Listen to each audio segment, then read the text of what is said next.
ఈ సమయమైనా మనము మాట్లాడుకోబోయేటటువంటి అంశము సరైనోడే కానీ సమర్పణ లేనోడు అనేటువంటి అంశాన్ని ధ్యానించాలని ఆశపడుతున్నాను. రండి నాతో పాటు పరిశుద్ధ లేఖన భాగంలోనికి. మత్తయి సువార్త 19వ అధ్యాయం 16వ వచనాన్ని మనం చూసినట్లయితే, ఇదిగో ఒకడు ఆయన యొద్దకు వచ్చి, బోధకుడా, నిత్య జీవం పొందుటకు నేను ఏ మంచి కార్యములు చేయవలనని ఆయనను అడిగను. అందుకైన మంచి కార్యముల గురించి నన్నెందుకు అడుగుచున్నావు? మంచివాడొక్కడే, నీవు జీవములో ప్రవేశింపగోరని ఎడల ఆజ్ఞలను గైకొనమని చెప్పెను. ఇక్కడ ఒక యవనస్తుడు యేసయ్య దగ్గరకు వచ్చి మరి ప్రశ్నిస్తున్నటువంటి వాడిగా మనం చూస్తూ ఉన్నాం. ఇతడు దేవుని యొక్క మాటలను, దేవుని యొక్క ఆజ్ఞలను అనుసరించేటువంటి వాడిగా, పాటించేటువంటి వాడిగా మనం ఇక్కడ చూస్తూ ఉన్నాం. అయితే ప్రియమైన బిడ్డలారా, ఇతరులో ఉన్నటువంటి ఒక 4 లక్షణాలను జ్ఞాపకం చేసుకుందాం. ఇతడు రావాల్సినటువంటి వ్యక్తి దగ్గరికి, అనగా సరైనటువంటి వ్యక్తి దగ్గరికి, సరైనటువంటి యేసయ్య దగ్గరికే వచ్చాడు. రావడంలో మాత్రము ఎటువంటి పొరపాటు లేదు, సరైన వాడి దగ్గరికే వచ్చాడు. అలాగే సరైనటువంటి ప్రశ్ననే అడుగుతూ ఉన్నాడు. బోధకుడా, నేను నిత్య జీవము పోవడానికి నేను ఏ మంచి కార్యములు చేయాలంటూ సరైనటువంటి ప్రశ్ననే వేస్తున్నాడు. యవనుడే. ఈ రోజుల్లో యవనస్తులకి ఇటువంటి ఆలోచన కొదువైపోతుంది. ఇటువంటి మరి తలంపు చాలామందికి లేకుండా జీవించేటువంటి వారు చాలామంది ఉన్నారు. కానీ యవనుడే కానీ సరైన వ్యక్తి దగ్గరికి వస్తున్నాడు.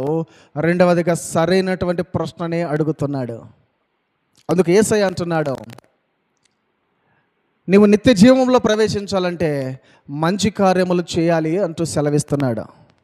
అందుకు అతడు ఏ మంచి కార్యాలు, ఏ ఆజ్ఞలను ఆయన అడగగా, యేసు నరహత్య చేయవద్దు, వ్యభిచరించవద్దు, దొంగిలివద్దు, అబద్ధ సాక్ష్యము పలకవద్దు, తల్లిదండ్రులు సన్మానింపము, నిన్ను వలె నీ పొరుగువారిని ప్రేమింపవలనని అని చెప్పెను.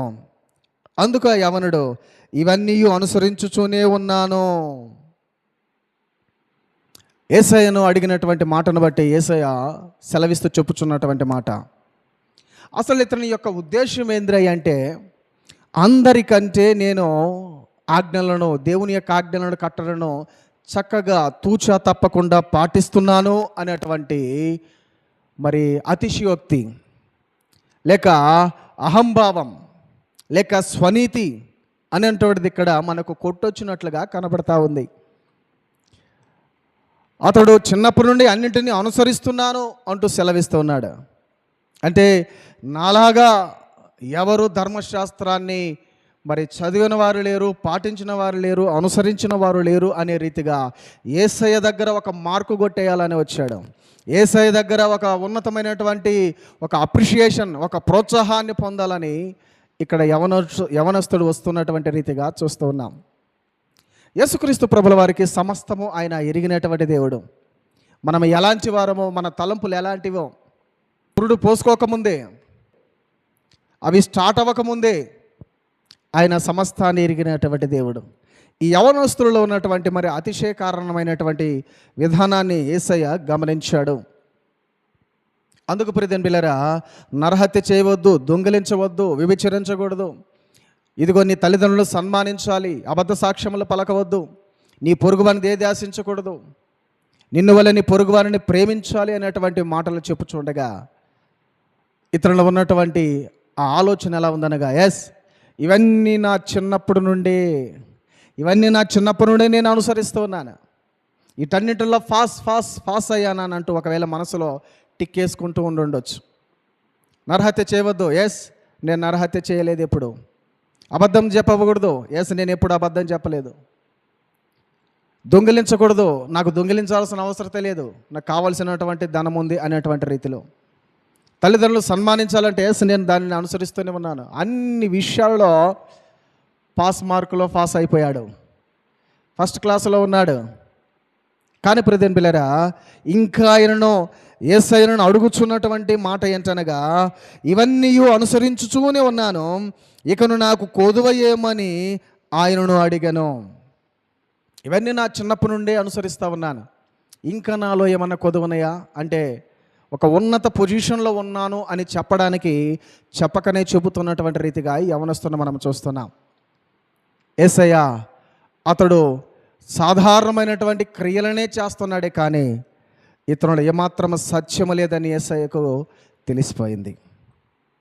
అందుకే ప్రియమైన బిడ్డలారా, ఆయన తెలియజేస్తూ చెప్పుచున్నటువంటి మాట, రైట్, అన్నిటిలో పాస్ అయ్యావా? ఓకే, అయితే ఒకటి నీలో కొదువుంది. నువ్వు పరలోక రాజ్యానికి, నిత్య రాజ్యానికి పోకుండా నీకు ఉన్నటువంటి అడ్డు ఏంది అంటే ఒకటే ఉన్నది అనేటువంటి విషయాన్ని ఇక్కడ చాలా స్పష్టంగా సెలవిస్తున్నాడు. అనగా యవనస్తులలో ఉన్నటువంటి 3 లక్షణాలు మొదటిగా మనం చూస్తే, సరైన వ్యక్తి దగ్గరికి వస్తున్నాడు, సరైన ప్రశ్ననే అడుగుతున్నాడు, సరైనటువంటి వాటిని అనుసరిస్తూ ఉన్నాడు. కానీ 4వ గీతంలో ఉన్నటువంటి గుణం ఏంద్రయ్య అంటే ఏది లేదయ్యా అనే విషయాన్ని మనం ఆలోచన చేస్తే, అందుకు యేసుక్రీస్తు వారు చెప్పుచూ చెలవిస్తున్నటువంటి మాట, అందుకు యేసు, నీవు పరిపూర్ణుడు వగుటకు కోరిన ఎడల పోయి నీ ఆస్తిని అమ్మి బేదలకిమ్మో, అప్పుడు పరలోకమందు నీకు ధనము కలుగును, నీవు వచ్చి నన్ను వెంబడించుమని అతనితో చెప్పాను. అయితే యవనుడు మిగుల ఆస్తి గలవాడు గనక మాట విని వ్యసనపడుచూ వెళ్ళిపోయాను. ప్రజెంట్ జ్ఞాపకం చేసుకుందాం. సరైన వ్యక్తి దగ్గరికి వచ్చాడు, సరైన ప్రశ్నలు అడుగుతున్నాడు, సరైన క్రియలనే అనుసరిస్తూ ఉన్నాడు. కానీ చివరిగా యేసయ్య చెప్పుచున్నటువంటి మాట, నీవు నిత్య జీవములో ప్రవేశించకుండా నీకు అడ్డుగా ఉన్నది, ఆటంకంగా ఉన్నది ఏంటనగా నీ ధనమే. కాబట్టి నీ ధనాన్ని అమ్మి బేదలకి ఇచ్చేయి, పేదవారికి ఇచ్చేయి, అప్పుడు నీవు నన్ను వెంబడించుమో, వెంబడించుటను బట్టి నీకు పరలోకములో ధనము సమకూర్చబడుతుంది. కాబట్టి నన్ను వెంబడించు అని చెప్పగా, ప్రెజెంట్ బిలరా, ఈ యవనస్తుడు మిక్కిలి ధనవంతుడంట, మిక్కిలి ధనవంతుడు. ఎప్పుడైతే ఆ ధనాన్ని యేసయ్య అమ్మి దాన్ని బేదలకు ఇవ్వమని చెప్పాడో అది నచ్చలా, అది ఏమాత్రమో అతని మనసుకు సరైనదిగా లేదు. వెంటనే అక్కడి నుండి వ్యసనపడుతూ వెళ్ళాడంట. ప్రెజెంట్ బిలర, యవనస్తుడు సరైన వ్యక్తి దగ్గరికి వచ్చాడు, సరైన ప్రశ్నని అడిగాడు, సరైన క్రియలనే చేస్తూ ఉన్నాడు, కానీ సరి చేసుకోకుండా వెళ్ళిపోతూ ఉన్నాడు. 4వదిగా, ఇతరులో సరి చేసుకోలేనటువంటిది అనగా సమర్పణ లేనటువంటి జీవితముగా, దేవునికి తన్ను తాను సమర్పించుకునేటువంటి ఆలోచన లేకుండా వెళ్ళిపోతున్నటువంటి వాడిగా ఈ ధనవంతుడు అయినటువంటి యవనస్తుడిని మనం చూస్తున్నాం.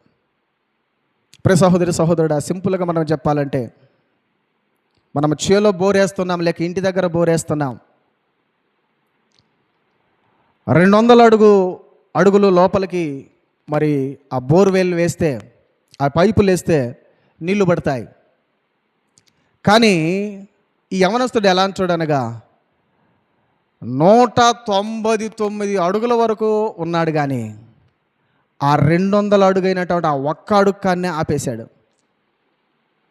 ఇక చాలు, ఇక నీళ్లు లేవని నాకు అర్థమవుతుంది, అవసరమైతే ఇంకా పక్కనే పెద్దాం, వద్దు అనవసరం అంటున్నాడు. కానీ వాడికి తెలియని విషయం ఏంటంటే ఆ ఒక్క అడుగులోనే ఉంది, ఆ ఒక్క అడుగులోనే ఉంది మహత్యం. ఆ ఒక్క అడుగు దగ్గరనే మరి వెనకడుగు వేసేటువంటి వాడిగా ఉంటున్నాడు. ఈ రోజులు కూడా చాలామంది ఈ యవనస్తుడి వలె అన్నిటిలో ముందుంచులు ఉన్నాడు, కానీ దేవునికి సమర్పించుకున్నటువంటి జీవితంలో, దేవుని అడుగుజాల్లో నడుచుటలో, దేవుడు కోరింది ఇచ్చుటలో ఆ ఒక్క అడుగులోనే ఆమడ దూరాన ఆగిపోతూ ఉన్నారు. ఆ నిత్య రాజ్యానికి అడ్డుగా ఉన్నటువంటిది ఆ ఒక్క అడుగే. నీ ఆస్తి అమ్మి అది బేదలకు ఇచ్చి నన్ను వెంబడించు, నీకు పరలోకములో అంతకంటే మిక్కిలి ధనము సమకూర్చబడుతుందని చెప్పిన గురి లేనటువంటి వాడిగా, సరైనోడే కానీ సరైన గురి లేనటువంటి వాడిగా, ఆ గురి ఉంటే ఆ నిత్య రాజ్యం కొరకు తన దగ్గర ఉన్నటువంటి ఆస్తినంతా అమ్మేసి బేదలకిచ్చి యేసయ్యను వెంబడించడానికి ఏమాత్రమూ వెనకాడు అయినటువంటి వాడు కాదు. ఈ రోజుల్లో కూడా చాలామంది ప్రెజెంట్ పిల్లరా ఈ యవనుడిలాగా ప్రవర్తించేవారు చాలామంది వారు. అంతా అయ్యేదాకా వచ్చారు, కానీ ఆ చివరి అడుగులోనే వెనకడుగు వేసేటువంటి వారిగా ఉంటున్నారు. కాబట్టి జ్ఞాపకం చేసుకుందాం, ఈనాటి మన అంశము సరైనోడే కానీ సమర్పణ లేనోడు. ఎస్, ఇతడు సరైన వ్యక్తి దగ్గరికి వచ్చాడు. రెండవదిగా సరైనటువంటి ప్రశ్ననే అడుగుతున్నాడు.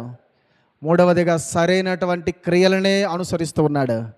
కానీ నాలుగవదిగా సమర్పించుకున్నటువంటి విషయంలో మాత్రం వెనకడుగు వేసి వ్యసనపడుతూ తిరిగి వెళ్తున్నాడు. సోదరి సహోదరుడు, ఎలా ఉన్నావు నీవు? ఒకసారి ఆలోచన చేసుకో. ఇకనైనా యవనుడి వలె నీవు కూడా అన్నిటిలో పాస్ అయినా ఒకదానిలో ఫెయిల్ అవుతున్నావేమో. సాధారణంగా మనం చూస్తే ఒక వ్యక్తి సబ్జెక్టులో 6 సబ్జెక్టులలో 5 సబ్జెక్టులు 100కి 100 వచ్చిన, ఒక్క సబ్జెక్టులో 30 మార్కులు వచ్చినా ఫెయిలే. కాబట్టి జ్ఞాపకం చేసుకుందాం, ఈ ఒక్క సబ్జెక్ట్ అయినటువంటి ఒక్క అడుగైనటువంటి దానిలో ఫెయిల్ అయ్యాడు యవనస్తుడు, దూరంగా వెళ్ళిపోతున్నాడు. ఒకసారి ఆలోచన చేద్దాం, ఎలా ఉంది మన ఆత్మీయ జీవితం, ఎలా ఉంది మన యొక్క వ్యక్తిగత జీవితం? ఆలోచన చేద్దాం, దేవుని అడుగుజాడలో నడవడానికి ప్రయత్నం చేద్దాం.